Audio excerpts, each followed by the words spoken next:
Nalisip ko lang itong 6. Okay. Good afternoon mga ka-airsoft. Bali ngayon, meron ulit tayong visitor from Katmon, Bulacan, si Sir, si Papa Dan. Ayan. Sir, bago gusto mong tumawag. Yung remote ko nawala. Ayan, si Sir Papa Dan. Hello. Ayan, may Shout mga out. kasama si Sir. Ayan. So, si Sir is walang booking. So, dito ko na lang binook si Sir. Okay? Para hindi sayang yung punta ni Sir. Okay, ang unit na kinuha ni Sir Dan is the Beretta Tan. Ayan, ang ganda ng pagkakatan niya. Diba? Hindi siya malata yung pagkakatan. Okay? So, okay. Newbie ka, Sir? Yes. Newbie. Nakahawak ka na ng live? Yes. Nakahawak ka na. Pero sa airsoft newbie po kayo. Okay.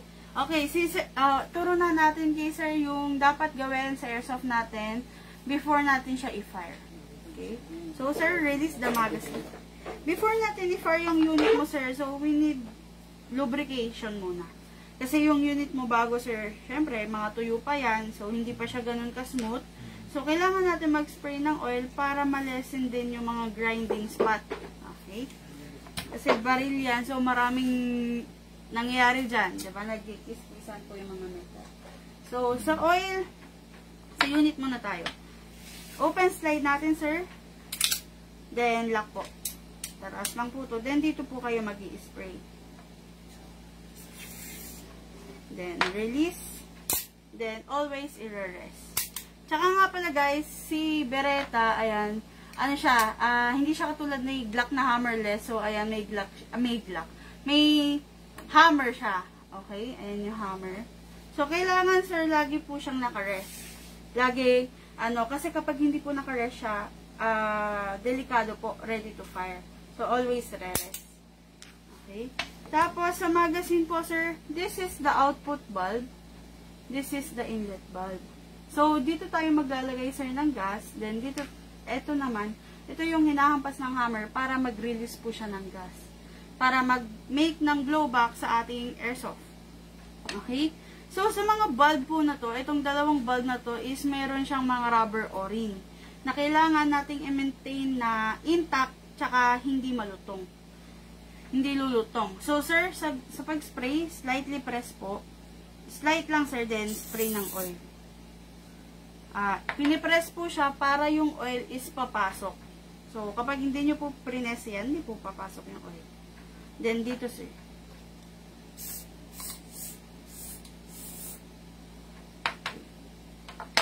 So, nasprayan na natin ng oil. Next tayo, sa paglagay tayo ng gas, tsaka ng BBs. Pero kahit anong mauna, Sir, BBs or gas, okay lang. The next, sa paglagay po tayo ng bala. Sa paglagay ng bala, Sir, make sure na hindi mo siya nabibitawan. Pag nabibitawan mo siya, Sir, palagi, posible kasing mabasag to dahil ano lang siya, plastic lang siya, hindi naman siya bakal, metal. So, kailangan, pag binababa, maganda, kalang mo yung finger mo para pag nabitawan, sa finger mo tatama, Sir. Okay, then dito po kayo maglalagay sa part na, ayan, medyo maluwag po yan. Much better if may reloader para tatapat nyo na lang po yung reloader, then makakapaglagay ka na ng bala.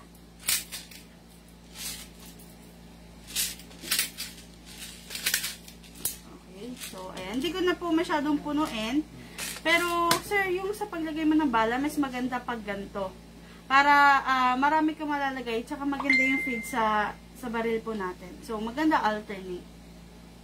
Okay, then, make sure, Sir, na huwag mo masyadong punuin para yung spring mo hindi ganong pipi. Kasi, syempre, maglulose yung spring mo kapag laging nakapipi. Tapos, sa gas, Sir, upside down, huwag nakahiga or nakataod. Kailangan, Sir, okay, then, bilang na tayo. 1, 2, 3, 4, 5, 6, 7, 8, 9, 10. So, Sir, yung nilagay kong gas is enough yun. Actually, sobra-sobra pa siya sa nilagay nating bala. So, 10 seconds lang sir yung nilagay ko kasi magte-test fire lang tayo. Pero kung ikaw sir magpo-fire ka, makakailang magazine ka, makakailang rounds ka, make it 15 to 20. Okay. So, tamang paglagay sir na magazine, malakas, hatak, tas bitaw. Ready to fire sir. Tayo ka na lang sir, doon po kayo magpa-fire. Sa cellphone. Dito ba? Ito sir. Wait lang sir. Sigurado tatamado tatlo na.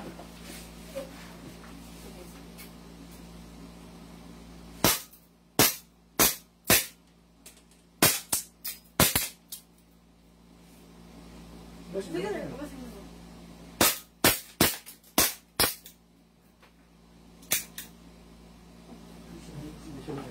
Wait lang sir.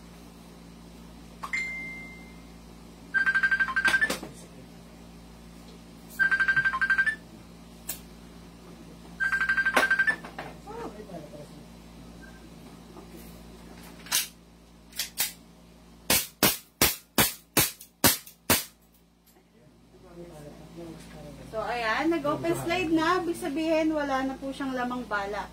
So, next thing to do, sir, release the magazine. Then, sir, release the slide. Then, rest. So, ayun. Natin. So, ayun. So, yun po yung tama, sir. Yung nangyari kanina, naubusan lang po ako ng gas. So, next.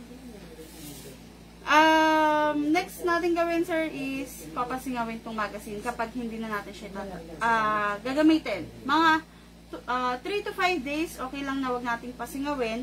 Pero kung tatagal ng weeks or months, papasingawin.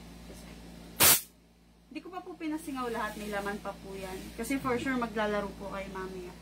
So, ayun. So, guys, si Sir Papa Dan from Katmon, Bulacan. So, ang unit na kinuha is the Beretta. Ayan, tan. Tan yung kulay niya. Okay? Thank you for watching.